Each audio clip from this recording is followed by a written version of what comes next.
All right, buddy. Yes, you are recording. Now do it.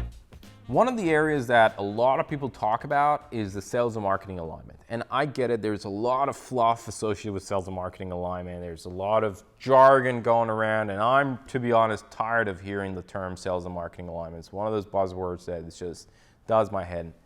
But one of the best examples of this alignment that I came across was a company called Smart Technologies. And at Smart Technologies, they call it the Unified Commercial Engine.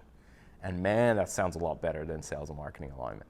But first of all, a lot of credit goes to Jenna Pipchak, who was the chief sales officer at Smart. And she kind of showed me this model, the Unified Commercial Engine, which is basically putting your revenue team in pods. And these pods could be organized based on geography. It could be based on a certain vertical or certain pain points, but what it is they have certain targets and they have to hit that. And every pod owns a revenue target. Now, what is a pod, you might ask? So the way they define a pod is you might be part of a pod, and a pod has, based on the needs of the pod and the target and the size of the market that they're going after, there are different team members. So in a pod, you might have a field marketer in there. There might be a content marketer, a digital marketer, a demand gen marketer, but there also are AEs, or one AE in the pod, a BDR in the pod, or there might be a channel person in the pod. And you now collectively, as like a small mini revenue team, are responsible for a geographical location or a vertical, like I said before.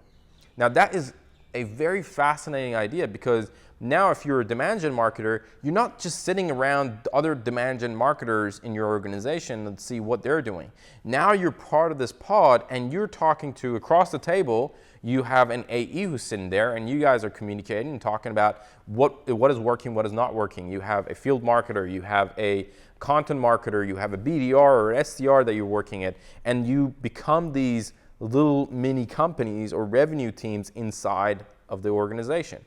And I find that fascinating because, first of all, it has three benefits. One is you develop a lot of empathy for some of those other divisions. Now, there is a pod leader, right? And anyone can get to a pod leader. It might be the AE who gets promoted to a pod leader. It might be the demand gen marketer or a field marketer. Anyone who can kind of get to that pod leadership position.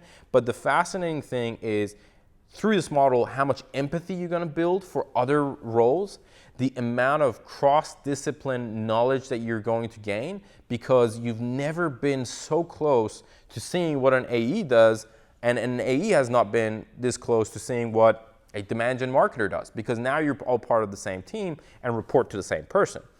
And lastly, the most obvious one is the amount of alignment that it creates. So it's a really fascinating concept. I think if you are looking at sales and marketing alignment, check it out.